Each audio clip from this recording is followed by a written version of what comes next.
चंडीगढ़ की एक जिला अदालत ने रेप और अपहरण के आरोपी को यह कहते हुए बरी कर दिया कि पीड़िता शादी की फोटो में आरोपी के साथ काफी खुश दिख रही है।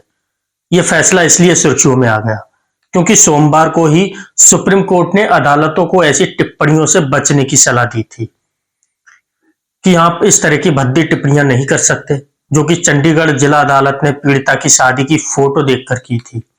साथ ही इलाहाबाद हाई कोर्ट के उस विवादित फैसले को भी पलट दिया था जिसमें कहा गया था कि पायजामे का नाड़ा तोड़ना और ब्रेस्ट पकड़ना रेप नहीं है। नमस्कार, मैं अंकित आपका स्वागत करता हूं यूपी न्यूज 24 आज की बात में। साथियों, वीडियो में आगे बढ़ने से पहले आप सभी से एक विनती है कि हमारे चैनल को सब्सक्राइब जरूर कर लें और हमारे वीडियो आपको कैसे लगते हैं कमेंट सेक्शन में जरूर बताया करें। साथ ही साथ बेल आइकन को हिट करें ताकि आगे आने वाले सारे वीडियोज के नोटिफिकेशन सीधा आप तक पहुंचे। चंडीगढ़ में रेप के आरोपी को बरी करने का पूरा मामला क्या है, कोर्ट ने जो आधार बनाए वो कितने सही हैं और सुप्रीम कोर्ट रेप मामले में टिप्पणियों से क्यों नाराज है, जानेंगे आज की इस खबर में। रेप के आरोपी को भारी करने के लिए सुप्रीम कोर्ट ने 5 आधार दिए। पहला, चंडीगढ़ में नाबालिग से रेप और किडनैपिंग का पूरा आरोप क्या था। दूसरा, कोर्ट ने किस आधार पर आरोपी को बरी किया था। तीसरा, आरोपी को निर्दोष बताने वाले तीनों आधार कितने सही हैं। और चौथा, सुप्रीम कोर्ट ने रेप केसेस में अदालतों पर नाराजगी जाहिर क्यों की। और आखिरी, रेप के मामलों में अदालतें कौन सी असंवेदनशील टिप्पणियां कर चुकी हैं। तो हम शुरू से समझते हैं। पहला हम पॉइंट उठाकर बात करते हैं, चंडीगढ़ में नाबालिग से रेप और किडनैपिंग का पूरा आरोप था क्या।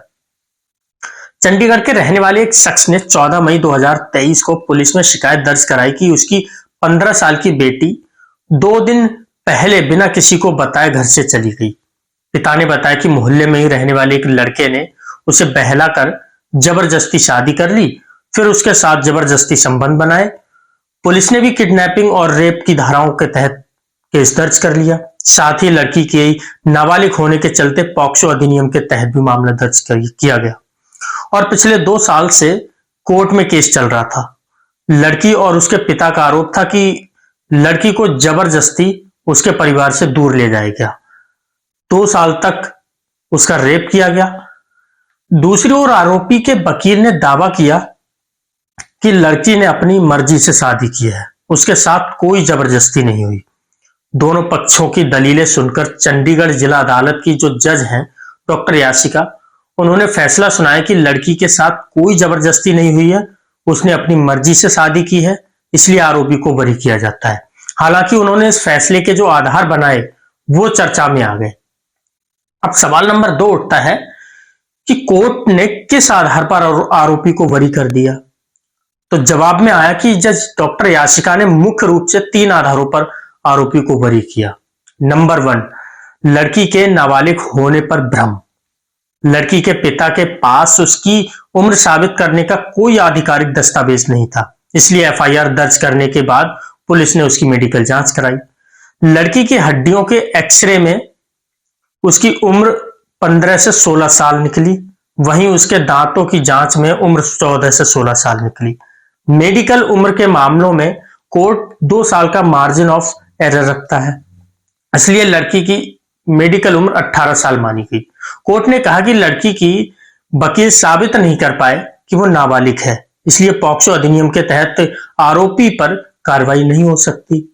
दूसरा यह था कि शादी की तस्वीरों में लड़की खुश थी। जज का कहना था कि शादी की तस्वीर में लड़की आरोपी के साथ खुश दिख रही है, जिससे समझ आता है कि उसने अपनी मर्जी से शादी की है, उसके साथ जबरदस्ती नहीं हुई। यानी कि वो लड़की और उसका पिता आरोपी लड़के पर जो आरोप लगा रहे थे यौन शोषण का, जबरदस्ती का, वो खारिज कर दिया गया कोर्ट के द्वारा। क्योंकि अगर किसी के साथ जबरदस्ती होती है या उसे जबरदस्ती भगाकर ले जाया जाता है उसकी मर्जी के विपरीत जाकर, तो जाहिर सी बात है वो लड़की नाखुश होती। और सोचिए, जो महिला, जो लड़की नाखुश है वो अपनी मर्जी से शादी कैसे कर सकती है। और मान लीजिए लड़की की शादी हो भी गई तो कहीं ना कहीं शादी की फोटोज में, जो जज साहिबा का कहना है, शादी की फोटोज में कुछ तो ऐसा दिखाई देता कि लड़की की मर्जी के बगैर शादी हुई है। लेकिन उन फोटोज में इसके विपरीत दिखाई दे रहा है। लड़की काफी खुश दिखाई दे रही है, जो जज साहब के द्वारा एक ये भी आधार बनाया गया। तीसरा आता है, पीड़िता घर लौट सकती थी। सुनवाई में पता चला कि लड़की के पिता आरोपी के घर के 5-6 घर आगे ही रहते हैं। जज का कहना था कि अगर लड़की किसी परेशानी में होती तो वो आराम से अपने घर जा सकती थी। इससे पता चलता है कि उसके साथ रेप नहीं हुआ, बल्कि जो भी हुआ उसमें लड़की की हामी शामिल थी। जज ने अपने फैसले में कहा कि ऐसी परिस्थितियों में झूठे आरोपों की संभावना से इनकार नहीं किया जा सकता। ऐसा लगता है कि पीड़िता और उसके पिता ने कहानी को तोड़ मरोड़ कर पेश किया है। पीड़िता के आचरण से लगता है कि वो खुद आरोपी के साथ चली गई। आरोपी ने उसे किसी अवैध संबंध के लिए किडनैप नहीं किया था। अब सवाल यह उठता है कि आरोपी को निर्दोष बताने वाले तीनों आधार कितने सही है। फैसले के आधार को समझने के लिए हमने सुप्रीम कोर्ट के वकील अश्विनी दुबे और आशीष पांडे से बातचीत सुनी, जिसमें उन्होंने कहा, पहला, उम्र की जांच में 2 साल का मार्जिन दिया जाता है। भारत में मेडिकली उम्र पता करने के लिए 2 तरह की जांच की जाती है। पहला, ऑसिफिकेशन टेस्ट, हड्डियों की उम्र जांच। इसमें हाथ कलाई या हंसली यानी कॉलर बोन का एक्सरे किया जाता है। एक्सरे में हड्डियों के सिरे देखकर उन्हें एक मानक चार्ट से मिलाया जाता है। इससे पता चलता है कि हड्डियां कितनी विकसित हो चुकी हैं और उम्र लगभग कितनी हो सकती है। दूसरा, डेंटल ऑसिफिकेशन, दांतों की जांच। दांतों का एक्सरे यानी डेंटल रेडियोग्राफी की जाती है। इसमें देखा जाता है कि दांत कितने विकसित हैं, जड़ बनी है या नहीं, और दांत निकल रहे हैं या पूरी तरह निकल चुके हैं। इन दोनों तरीकों से उम्र में लगभग 1-2 साल ऊपर नीचे का फर्क आ सकता है। इसलिए अमूमन 2 से 3 साल तक का मार्जिन रखा जाता है। जैसे अगर रिपोर्ट में उम्र 18 साल आए तो इसे 21 साल तक माना जा सकता है।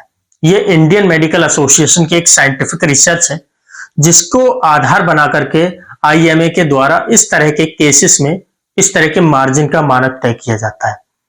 हिमाचल प्रदेश हाई कोर्ट ने 2017 में पीड़िता की मेडिकल उम्र में मार्जिन ऑफ एरर के चलते रेप के आरोपी को पॉक्सो एक्ट नहीं लगाया। ऑसिफिकेशन टेस्ट में लड़की की उम्र 17 से 19 साल आई।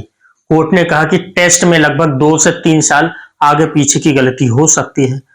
एक अन्य मामले में लड़की की उम्र 15.5 साल आई थी, लेकिन मार्जिन ऑफ एरर के चलते 18 साल मानकर आरोपी को बरी कर दिया गया था। सुप्रीम कोर्ट भी कह चुका है कि उम्र तय करने वाले टेस्ट में गलती की संभावना जरूर देखनी चाहिए, ताकि किसी निर्दोष को गलत सजा न मिले। अब बात आती है कि तस्वीर में खुश दिखना मजबूत आधार है या नहीं। सुप्रीम कोर्ट में वकील अश्विनी दुबे बताते हैं कि कोर्ट ने फोटो देखकर माना कि लड़की खुश है।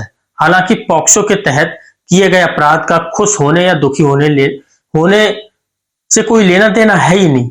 यानी कि जो पॉक्सो एक्ट है वो इस बात की कतई इजाजत नहीं देता कि आप पीड़िता के खुश होने या दुखी होने को लेकर किसी पर आरोप सिद्ध करें। अपराध तो अपराध है। कोर्ट को ऐसी टिप्पणियों से बचना चाहिए जो केस में गैर जरूरी है। जज डॉक्टर यासिका ने तीसरा आधार बनाया लड़की का घर वापस न लौटना। कोर्ट के लिए मजबूत सबूतों में से एक है। आशीष पांडे बताते हैं कि जब बालिग लड़की ये कहे कि उसे जबरदस्ती शादी की गई है तो कोर्ट शादी के समय की स्थितियां देखता है। जैसे अभी हमने आपको पहले भी बताया था कि लड़की का शादी के समय की फोटो में लड़की खुश है या नहीं है, और नहीं है तो उसने अपने घर वापसी की या नहीं। कोर्ट के लिए लड़की का घर वापस न लौटना एक सबूत था कि उसने शादी अपनी मर्जी से की है। हालांकि अगर लड़की और उसके परिवार को इस फैसले से आपत्ति है तो वो हाई कोर्ट में अपील कर सकते हैं। अब सवाल यह उठता है कि सुप्रीम कोर्ट ने रेप केसेस में अदालतों पर नाराजगी क्यों जाहिर की। 8 दिसंबर को सुप्रीम कोर्ट ने इलाहाबाद हाई कोर्ट के उस विवादित फैसले पर सख्त टिप्पणी की जिसमें कहा गया था कि पायजामा का नाड़ा तोड़ना और ब्रेस्ट पकड़ना रेप के प्रयास के आरोप के लिए पर्याप्त नहीं है। साथ ही सीजेआई सूर्यकांत की अध्यक्षता वाली बेंच ने कहा, हम सभी हाई कोर्ट के लिए विस्तृत गाइडलाइंस जारी कर सकते हैं। ऐसी टिप्पणियां पीड़ित पर चिलिंग इफेक्ट यानी भयावह प्रभाव डालती हैं। कई बार शिकायत वापस लेने जैसा दबाव भी पैदा करती हैं। सीजीआई ने स्पष्ट शब्दों में कहा, अदालतों को विशेषकर हाई कोर्ट को फैसले लिखते समय और सुनवाई के दौरान ऐसी दुर्भाग्यपूर्ण टिप्पणियों से हर हाल में बचना चाहिए। इससे पहले अन्य मामलों में भी सुप्रीम कोर्ट सख्त कार्रवाई कर चुका है। इलाहाबाद हाई कोर्ट के एक अन्य फैसले पर सुप्रीम कोर्ट ने कहा था, यह क्या चर्चा है कि उसने खुद मुसीबत को न्योता दिया। ऐसी बातें बोलते समय सावधानी बरतनी चाहिए। खासकर हमारे जजों को ध्यान देना चाहिए कि एक शब्द भी इधर उधर ना हो जाए। वहीं बॉम्बे हाईकोर्ट के फैसले पर भी सुप्रीम कोर्ट ने कहा कि बॉम्बे हाईकोर्ट ने कानून को बहुत संकुचित तरीके से समझा। साथ ही कोर्ट ने माना कि पॉक्सो कानून के तहत अपराध मानने के लिए स्किन टू स्किन संपर्क जरूरी नहीं है। सुप्रीम कोर्ट में सीनियर वकील शोभा गुप्ता के मुताबिक हाईकोर्ट और सेशन कोर्ट बार बार महिलाओं के खिलाफ परेशान करने वाली टिप्पणियां कर रहे हैं। ये काफी चिंताजनक है। संवेदनशीलता और जिम्मेदारी दिखाने निचली अदालतों को चेतावनी जारी की जानी चाहिए। अब आप सुनिए कि रेप और यौन हिंसा के मामलों में अदालतें कौन सी असंवेदनशील टिप्पणियां कर चुकी हैं। पहली टिप्पणी इलाहाबाद हाईकोर्ट के द्वारा, ब्रेस्ट पकड़ना, पायजामे की डोरी तोड़ना रेप की कोशिश नहीं। 2021 में नाबालिग बच्ची को लिफ्ट देकर जान पहचान के आदमी ने रेप करने की कोशिश की। थोड़ी ही दूर पर गांव के दूसरे लोगों ने उसे देख लिया और बचा लाए। मार्च 2025 में इलाहाबाद हाईकोर्ट ने मामले की सुनवाई करते हुए कहा, नाबालिग लड़की के ब्रेस्ट पकड़ना, उसके पायजामे की डोरी तोड़ना और कपड़े उतारने का प्रयास करना रेप की कोशिश साबित करने के लिए काफी नहीं है। और यह शर्मनाक टिप्पणी इलाहाबाद हाईकोर्ट के द्वारा की गई थी। दूसरी टिप्पणी कलकत्ता हाईकोर्ट के द्वारा, लड़कियों को यौन इच्छा पर नियंत्रण रखना चाहिए। 2018 में पश्चिम बंगाल की एक 14 साल की लड़की घर से लापता हो गई थी। बाद में पता चला कि वो 25 साल के एक व्यक्ति के साथ रह रही थी। उसकी मां ने किडनैपिंग और रेप का मामला दर्ज कराया। 2023 में मामले की सुनवाई करते हुए कलकत्ता हाईकोर्ट ने कह दिया, लड़कियों को अपनी यौन इच्छाओं पर नियंत्रण रखना चाहिए। तीसरी टिप्पणी फिर से इलाहाबाद हाईकोर्ट के द्वारा की गई और वो ये कि महिला ने खुद ही मुसीबत को न्योता दिया। अप्रैल 2025 में कॉलेज छात्रा ने पुरुष मित्र पर रेप का आरोप लगाया था। लड़की का कहना था कि दिल्ली में एक बार उसकी मुलाकात जान पहचान के कुछ लड़कों से हुई। वो उसे बार बार घर चलने को कह रहे थे।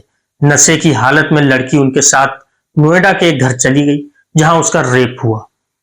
इलाहाबाद हाईकोर्ट ने आरोपी को जमानत देते हुए कहा, महिला ने खुद ही मुसीबत को न्योता दिया था। उसके साथ जो भी हुआ वो उसके लिए खुद जिम्मेदार है।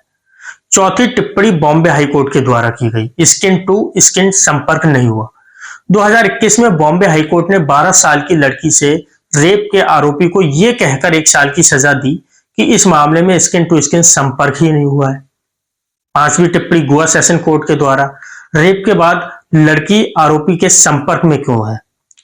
तहलका मैगजीन के पूर्व एडिटर इन चीफ तरुण तेजपाल पर एक महिला कर्मचारी ने रेप का आरोप लगाया था। मामले की सुनवाई में गोवा सेशन कोर्ट के जज ने कहा कि अगर लड़की के साथ यौन हिंसा हुई है तो वो डरी हुई है, तो अभी भी आरोपी के संपर्क में क्यों है। साथियों, इस वीडियो पर आपकी क्या राय है, वीडियो के कमेंट सेक्शन में जरूर डाल दें। और साथ ही आपसे विनती है कि जितने भी भाई बहन चैनल पर नए जुड़े हैं, कृपया करके इस चैनल को सब्सक्राइब जरूर करें ताकि आगे आने वाले सारे वीडियो के नोटिफिकेशन सीधा आप तक पहुंचे। इसी के साथ जय हिंद, वंदे मातरम।